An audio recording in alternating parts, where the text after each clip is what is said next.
They say poverty in Africa is an accident, a misfortune, a natural disaster. But when you look closer, you realize it is not an accident. It is a design, a system carefully maintained decade after decade by those who profit from it. And today, as we talk about progress, development, and independence, we must ask a painful question. Who benefits from a poor Africa? The truth is simple. The wealth of developed nations, whether in the West, the East, or anywhere in the global North, has always been tied to the suffering of the global South. And Africa, rich in resources yet poor in systems, has been at the center of this imbalance. Look at history. Colonialism was not about bringing civilization.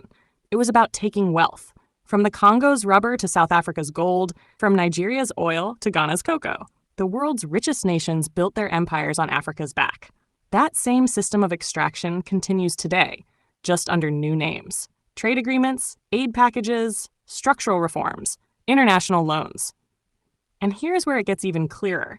Political decisions in rich countries are directly designed to keep Africa dependent. Take the example of France and the CFA franc. For decades, 14 African countries have been tied to a currency controlled by the French treasury. Decisions made in Paris still affect how African nations can trade, borrow, and spend their money. Even when African leaders tried to reform the system, it faced resistance because it challenged a structure that benefits France. This is not history. It is happening right now. Another example, US and European farm subsidies. Billions of dollars every year are given to their farmers, making their products artificially cheap. Then these same products are exported to Africa, where they compete unfairly with local farmers. African agriculture cannot grow, not because Africans are lazy or incapable, but because decisions made in Washington and Brussels deliberately tilt the playing field. And it is not only the West.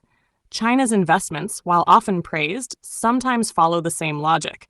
Loans for infrastructure in exchange for long-term control over key resources. The players may change, but the game remains the same. Africa stays poor so that others stay rich. Colonialism and imperialism may come to us yet in a different guise, not necessarily from Europe. We must alert ourselves to be able to recognize this when it rears its head and prepare ourselves to fight against it. But here's the deeper truth. Poverty is profitable. A weak Africa allows others to dictate terms, to buy resources cheaply, to sell finished products at high prices, to use debt as a chain, to maintain influence in global politics. And because poverty is profitable, there is no real incentive for developed nations to see Africa strong and united. A divided, weak Africa is easier to control. That's why every time Africans talk about unity, there is pushback. That's why when leaders like Thomas Sankara, Patrice Lumumba, or Muammar Gaddafi tried to push for self-reliance and continental strength, they faced assassination, coups, and sabotage, often with foreign fingerprints all over them. So what should we do? The answer is not simple, but it is clear. We must act for ourselves. First, economic independence.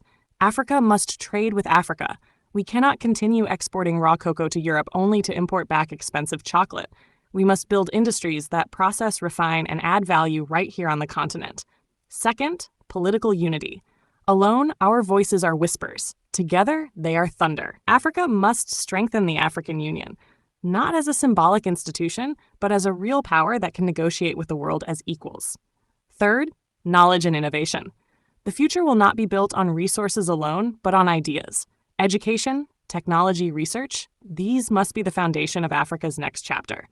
And finally, courage. Courage to say no when deals are unfair. Courage to challenge systems that exploit us. Courage to imagine a different future, even if the world tells us it's impossible. Let's be clear. The world will not change the system for us. Because for them, the system works. Poverty here means wealth there. Weakness here means strength there. Division here means control there.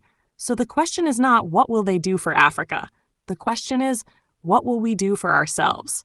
To every young African watching this, you are the generation that must break this cycle. You are the generation that must see Africa not as 54 small nations, but as one powerful continent.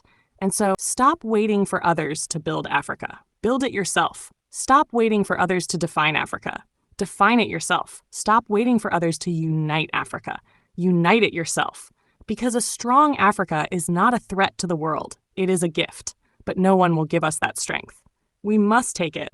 The chains of colonialism may have changed their shape, but they are still here, and only unity, courage, and self-reliance can break them.